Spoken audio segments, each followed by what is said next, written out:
Hey guys, wanted to make a quick video for you guys today on how do we use the elements to help in our manifestations, to help us get to the state in which we desire. And how can we work with nature instead of working against nature? And so the first element that is on my list is water. And the water element is all about emotions, all about helping emotions flow through the different states. And so one of the first ways that we can use the water element is to use flowing water. Things like the ocean waves, rivers, rain, even a shower. And by moving this water, it's going to take these negative ions, it's going to help alleviate and transform all of this stagnant emotions and get them flowing again. And so if you've been feeling stress for a long time, sometimes the best thing to do is take a shower, listen to the rain. And even by listening to the sound of water, that can help shift our brain states from a very active beta state into a more relaxed theta or alpha state. And so we can use this flowing water to transform all of these stagnant emotions. And I'm not going to go too deep on them today, as this is just a primer. But we also have the power of tears. We have the ability to purify our blood. We have the power of sweat, which can literally sweat out stress hormones and we feel good afterwards. And we have the lunar cycles, which can all affect. And if you want me to make a video on these going in deeper detail, let me know in the comments. Would love to hear from you guys. The next element that we have is the earth element. And the earth is a negatively charged element. Any inflammation that we have in the body, both mental and physical, shows up as a positive charge. And so by reconnecting with the earth or things touching the earth like a tree, we can start to release a lot of this positive charge into the negatively charged earth. And we're releasing a lot of this stress. We're rooting our energy, and we're helping our body become balanced again. And so I'm not going to go over it today, but we can do things like eating close to the earth. So eating a fruit directly off the tree is going to contain more charge versus if we took that fruit, we processed it, we added chemicals, it's going to lose some of that charge that it had by being directly connected to the earth, as well as crystals. And crystals have a crystalline lattice, and this lattice can hold a very specific charge. And so it's very good at retaining a certain type of energy. And so we can use crystals in a certain way to remind us of that energy as well when we charge them correctly. And I can talk about that in a later video as well.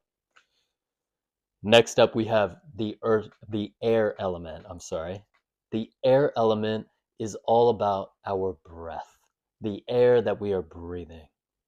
And many people don't realize this, but our thoughts and our breath are intrinsically linked.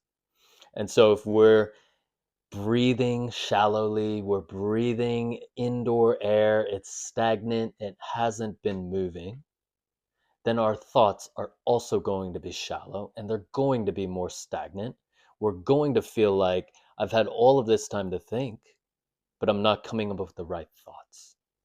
Or I'm going to have stagnant thoughts such as brain fog, where I feel like I can't think. And so by using the wind, the fresh air, that's also going to bring in all of this new energy. And our brain needs a lot of energy to think most effectively. And so if we give it all of this fresh energy using the wind, all of these neurons can start to fire in a more beautiful and harmonious way. And that leads to better and more creative thoughts. And I won't get into this today, but depending on the biome that you are in, you're also going to have different thoughts.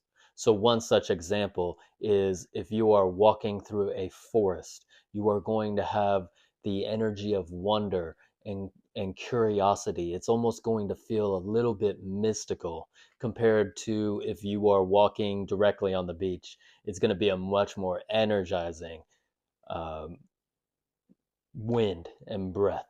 And so each biome is going to contain a slightly different energy, and we can start to, depending on what we need, we can start to put ourselves in different environments as well that might help us, or start to realize, hey, I'm in this indoor environment, or I'm in a certain biome, and maybe it's not helping me, but also realizing what it is giving me and what I need to be aware of. And so that's the air element.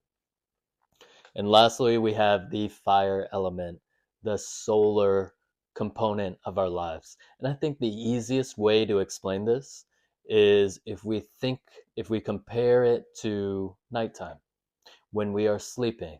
And when we are sleeping, we are fully at rest. We are not doing much, right? And this is a time when our dreams can go wild, and we can be very creative. We can be in a very reflecting state. Maybe we're staying up, and we can't fall asleep, and we're thinking, right?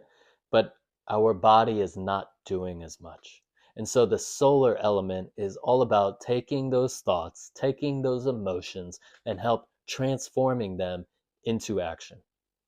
And so, if you've ever felt like I'm thinking a lot, but I haven't been able to take action on them, then maybe consider getting a little bit more sunlight or a little bit more of this fire element in your life, and watch your ability to do transform.